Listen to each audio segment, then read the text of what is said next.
Selamat pagi, salam mendoan. Menyatu dalam doa dan renungan dari Katedral Kristus Raja Purwokerto, Senin 20 Juli 2026 bersama saya, Romo Dominikus Setio Haryadi. Sobat mendoan yang terkasih, pada hari ini kita akan merenungkan sabda Tuhan dari Injil Matius bab 12 ayat 38 sampai dengan ayat 42. Mari kita siapkan hati untuk mendengarkan dan merenungkan sabda Tuhan. Dalam nama Bapa dan Putra dan Roh Kudus. Amin. Tuhan bersamamu dan bersama rohmu. Inilah Injil suci menurut Matius. Dimuliakanlah Tuhan.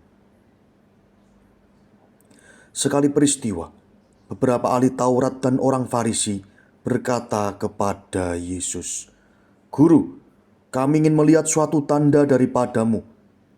Jawab Yesus kepada mereka, "Angkatan yang jahat dan tidak setia ini menuntut suatu tanda. Tetapi kepada mereka tidak akan diberikan tanda selain tanda Nabi Yunus. Sebab seperti Yunus tinggal di dalam perut ikan 3 hari 3 malam, demikian pula Anak Manusia akan tinggal di dalam rahim bumi 3 hari 3 malam. Pada waktu penghakiman, orang-orang Niniwe akan bangkit bersama angkatan ini dan menghukumnya juga. Sebab orang-orang Niniwe bertobat setelah mendengar pemberitaan Yunus, dan sungguh yang ada di sini lebih daripada Yunus. Pada waktu penghakiman, Ratu dari Selatan akan bangkit bersama angkatan ini dan ia akan menghukumnya juga. Sebab ratu itu datang dari ujung bumi untuk mendengar hikmat Salomo, dan sungguh yang ada di sini lebih daripada Salomo." Demikianlah sabda Tuhan. Terpujilah Kristus. Sobat mendoan yang terkasih, baru saja kita mendengar kisah bagaimana ahli-ahli Taurat dan orang Farisi yang meminta dan menuntut suatu tanda dari Yesus. Yesus menolak permintaan mereka. Ahli Taurat dan orang Farisi menjadi orang-orang yang gagal untuk melihat karya kasih dan keselamatan dari Yesus. Kegagalan mereka tidak lain tidak bukan adalah disebabkan oleh karena hati mereka yang selama ini dikuasai oleh kesombongan dan keinginan duniawi.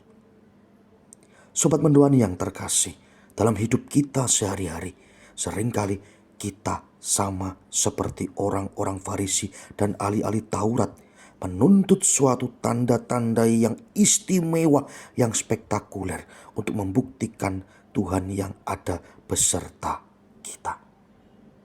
Kita seringkali dikuasai oleh kesombongan yang pada akhirnya kita selalu menuntut untuk mencari yang namanya tanda-tanda hebat. Sejatinya Tuhan sudah hadir dalam diri kita, dalam hati kita, tetapi kita masih menutup hati kita, menutup diri kita, hingga akhirnya sulit untuk bisa merasakan tanda dan kepercayaan kepada Allah. Maka pertanyaan yang bisa kita renungkan untuk hidup kita adalah, sejauh mana hati saya terbuka secara lebar untuk merasakan kasih dan keselamatan yang sudah Allah berikan dalam hidup ini. Marilah berdoa. Allah Bapa penuh kasih, kasih-Mu tiada batas dalam kehidupan kami. Ajarkan kami ya Bapa untuk membuka hati kami seutuhnya hanya kepadamu, sehingga kami tidak hanya merasakan kasih-Mu, tetapi pada akhirnya mampu untuk membagikan kasih itu kepada semakin banyak orang. Demi Kristus Tuhan dan pengantara kami. Amin. Semoga kita semua, keluarga kita, dan perjalanan hidup kita hari ini senantiasa dibimbing dan diberkati oleh Allah yang Maha Kuasa, Bapa Putra, dan Roh Kudus. Amin. Selamat pagi, selamat beraktivitas. Tuhan memberkati. Salam mendoan.